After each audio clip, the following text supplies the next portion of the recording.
Good morning students. आज हम जो है वाग यंत्रों पर चर्चा करेंगे। मनुष्य शरीर के प्रमुख वाग यंत्र। असल में वाग यंत्र किसको कहते हैं? वाक का मतलब वाक। जिन हमारे शरीर के कौन से ऐसे अंग हैं जिनसे विभिन्न प्रकार की ध्वनियाँ निकलती हैं। जैसा कि आपको मालूम है, हमारे शरीर के वाग यंत्र ये फेफड़ों से यहाँ से फेफड़ों से लेकर के ऊपर तक के वाग यंत्र होते हैं, जिसमें आपके होठ आते हैं, जिसमें आपके दांत आते हैं, जिसमें आपकी जिह्वा आती है, जिसमें आपको ऊपर का ये तालु आता है, तालु जहाँ उतरता है, ये मूर्धा आती है, ठीक है, आपका कंठ आता है। ये हमारे वाग यंत्र होते हैं जिनसे हिंदी की विभिन्न ध्वनियाँ निकलती हैं, जिनसे कोई लिपि बनती है, ठीक है। तो ध्वनियों, कौन सी ध्वनि कहाँ से निकलती है, आज का हमारा विषय इसी पर है। मैंने एक चित्र के माध्यम से ये समझाने का प्रयास किया है। जैसा कि आप देखते हैं, ये हमारा आंतरिक शरीर का एक चित्र है, इंटरनल बॉडी का हिस्सा है, जिसमें ये आपके फेफड़े हैं, इन फेफड़े हैं। और फिर ऊपर से आपका ये देखिए, यहाँ पे ये स्वर यंत्र है। स्वर यंत्र, स्वर मैंने जहाँ से उच्चारण ध्वनि निकलती है, ठीक है। ये आपके होस्ट हैं, अभी मैंने आपको बताया होस्ट। ये आपकी जिह्वा है, टंग जिसको आप कहते हैं। ये आपके दांत हैं, ठीक है। ये आपका तालु है। ये आपकी नासिका है, जिसको आप नोज कहते हैं। ये नासिका है। ये स्वर तंत्र, यहाँ से ये स्वर तंत्र। तो ये सारी श्वास नली, तो इस सारे से जो है आपके मनुष्य के ये सारे प्रमुख वाग यंत्र हैं। इन्हीं से ही हमारी ध्वनियाँ उच्चारित होती हैं। तो कौन सी ध्वनि कहाँ से उच्चारित होती है? कंठे वर्ण हम किनको कहते हैं, नासिके व्यंजन कौन से होते हैं, या आपके ओष्ठ्य व्यंजन कौन से होते हैं, या आपके तालव्य व्यंजन कौन से होते हैं, या आपके मूर्धन्य व्यंजन कौन से होते हैं। यही सारा विषय है। ये बहुत ही परीक्षा की दृष्टि से बहुपयोगी आपका ये प्रश्न है। ये 10 नंबर का प्रश्न आ सकता है अगर आप इसमें ये चित्र बनाते हैं और इसके साथ इसका ये थोड़ा सा डिस्क्रिप्शन लिख देते हैं कि कौन सा आपका व्यंजन कहाँ से उच्चारित किया जाता है। तो मैं समझता हूँ इस विषय में आपका कोई भी नंबर नहीं कटेगा। एक बार ये चित्र से तो शायद आपको समझ में आ ही गया होगा, लेकिन मैं फिर भी बता देना चाहता हूँ। ये आपका कंठ है, ये नासिका है, आपकी नाक, ठीक है। ये आपके दांत, ये आपके लिप्स, ये आपकी जिह्वा, ये जिह्वा का अग्रभाग है। ये जिह्वा का पिछला जो है वो पश्च भाग है। ये आपका ऊपर का ये तालु है। तालु जहाँ उतरता है एक मूर्धा कहते हैं। तो ये हमारे बेसिकली ये हमारे उच्चारण केंद्र हैं, जिनसे ये हमारे व्यंजन बोले जाते हैं। तो मैं सबसे पहले व्यंजन के बारे में बताऊंगा। कंठे, कंठे का मतलब होता है कंठ से बोले जाने वाली ध्वनियां। कंठ से, गले से बोले जाने वाली ध्वनियां कंठ, ये यहाँ से बोले जाने वाली ध्वनियों को हम कंठे ध्वनियां कहते हैं। इसमें जिह्वा का पश्च भाग कोमल तालु को स्पर्श करता है। पश्च भाग जिह्वा का कौन सा होता है? ये जिह्वा का अग्रभाग है। जिह्वा का इससे पीछे जो भाग, जहाँ पे 2 छेद आपको दिखते हैं, वहां जो है वो उसका पश्च भाग है, पिछला भाग है, ठीक है। तो जिह्वा का पश्च भाग कोमल तालु को स्पर्श करता है, उनको हम कंठे ध्वनियां कहते हैं। ये कौन सी है? क, ख, ग, घ। क बोलेंगे आप, क बोलेंगे तो आप बोल के देखिए, क में आपका जो है जिह्वा का पिछला भाग जो है तालु को स्पर्श कर रहा है। ख, ख, ग, घ। ऐसा लग रहा है जैसे ऊपर से जीभ उठ रही है। तो ये आपके जो होते हैं तालु का, कोमल तालु का भाग स्पर्श करता है, जिह्वा का पश्च मैंने पिछला भाग। उसके बाद है आपका तालव्य। तालव्य मैंने आपको बताया था, ये जो बीच में आपके मुंह में, ये मुंह में जो गड्ढा है, इसको हम तालव्य कहते हैं। तो तालव्य में क्या होता है? जिह्वा के अग्रभाग। अब जिह्वा का अग्रभाग कौन सा है? ये जिह्वा का अग्रभाग है।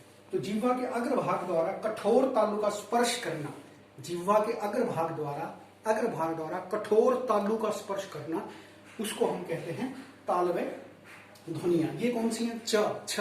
च बोल के देखिए आप, च, च। जब आप च बोलते हैं तो आपकी जीभ इस अगले भाग को स्पर्श करती है। तो च, छ, ज, झ, श ध्वनियां ये जितनी भी है ये तालव्य है। इसमें जिह्वा का अग्रभाग जो है आपके तालव्य के कठोर भाग को स्पर्श करता है। उसके बाद है मूर्धन्य। मूर्धन्य मैंने आपको बताया था, जहां तालु नीचे उतरता है। ये जो ऊपर का खड्डा है, ऊपर का ये जहां नीचे उतरा, ये यहाँ उतरा, यहाँ ये उतरा, इसको हम तालव्य कहते हैं। तो मूर्धन्य कहते हैं। तो जिह्वा मूर्धा को स्पर्श करती हुई, जिह्वा मूर्धा को स्पर्श करती हुई जब बाहर निकलती है तो आपके मूर्धन्य ध्वनियां पैदा होती है। तो इसमें कौन कौन सी है? ट, ठ, ड, ढ। ट बोल के देखिए आप, ट। ट में आपकी जिह्वा जो है इस भाग को स्पर्श करती है, मूर्धन्य भाग को स्पर्श करती है। जिस उच्चारण केंद्र से जो सी ध्वनि निकलती है, उस ध्वनि को उसी उच्चारण केंद्र का नाम दे दिया गया। अगर वो तालु से निकलती है तो तालु तालव्य ध्वनि है। अगर वो दंत से निकलती है, दांत से निकलती है तो दंतव्य ध्वनि है। अगर वो होठ से निकलते है, लिप्स से निकलती है तो वो ओष्ठ ध्वनि है। कंठ से निकलती है तो वो कंठ है। तो जिस उच्चारण केंद्र से जो ध्वनि आपकी प्रोनाउंस हो रही है, उच्चारित हो रही है, निकल रही है, वही उसका नाम है। उसके बाद आपका आता है वर्चस्य।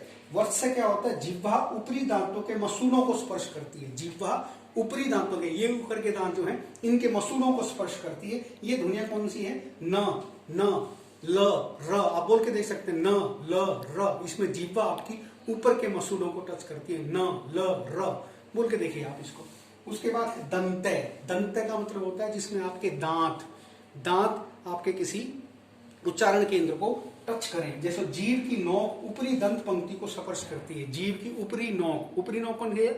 ये जीभ की ऊपरी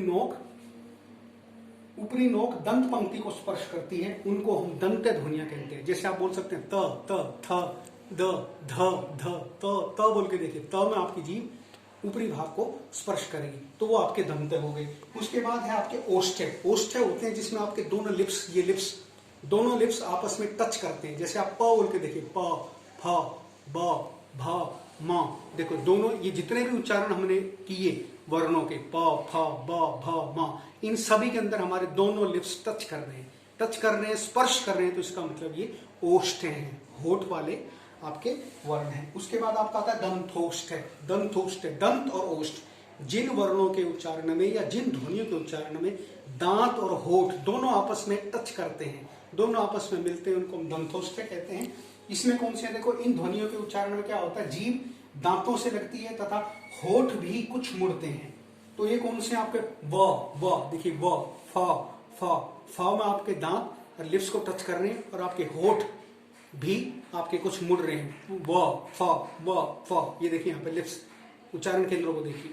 ठीक है, तो ये आपके होते हैं दंतोष्ठ। दंत और होठ दोनों के मिक्सचर से, दोनों के मिश्रण से बोले जाने वाली जो ध्वनियां होती हैं, उनसे उच्चारण की जाने वाली जो ध्वनियां होती हैं, उनको हम दंतोष्ठ कहते हैं। ठीक उसी प्रकार से कंठोष्ठ है। कंठ प्लस होठ, कंठ और होठ, गले और होठ को मिलकर के जो ध्वनियां बाहर निकलती हैं उनको हम कंठोष्ठ कहते हैं। ये कौन सी हैं? ओ, औ, औ। इसमें देखिए आपके यहाँ से कंठ है भी और होठ भी, आपके ओ, होठ भी हो गए, कंठ यहाँ से भी ओ, औ। तो इस प्रकार से ये आपके मनुष्य शरीर के प्रमुख वाग यंत्र होते हैं और जिन उच्चारण केंद्रों से जोन सी ध्वनि निकलती है वही ध्वनि जो है उस वाग यंत्र के नाम से ही जानी जाती है। अगर वो कंठ से निकलती है तो कंठ ध्वनि है, वो दांत से निकलती है तो दंत ध्वनि है, वो होठ को स्पर्श करके बाहर निकलती है तो वो ओष्ठ ध्वनि है, दंत और ओष्ठ को बाहर स्पर्श करके बाहर निकलती है तो दंतोष्ठ है, कंठ और ओष्ठ को स्पर्श करके बाहर निकलती है तो कंठोष्ठ है। तो इस प्रकार से ये हमारा जो है मनुष्य शरीर के वाग यंत्र होते हैं और ये अलग अलग वाग यंत्र हैं। ये मैंने चित्र के माध्यम से आपको बिल्कुल स्पष्ट करके दिखाया हुआ है। जब भी परीक्षा में आपसे पूछा जाए तो आप इसका ये चित्र बना दें, उसके साथ ये इसका हल्का सा स्पष्टीकरण दे दें तो ये आपका क्वेश्चन पूरी तरीके से कंप्लीट हो जाता है। तो मैं समझता हूँ कि ये आज मनुष्य शरीर के प्रमुख वाग यंत्र से संबंधित अध्याय आपको समझ में आया होगा और इससे संबंधित मैं फीडबैक आपसे कक्षा में आकर के लेना चाहूँगा। फिर दोबारा से किसी अगले व्याकरण के नए अध्याय के साथ आपसे फिर मिलते हैं। तब तक के लिए धन्यवाद।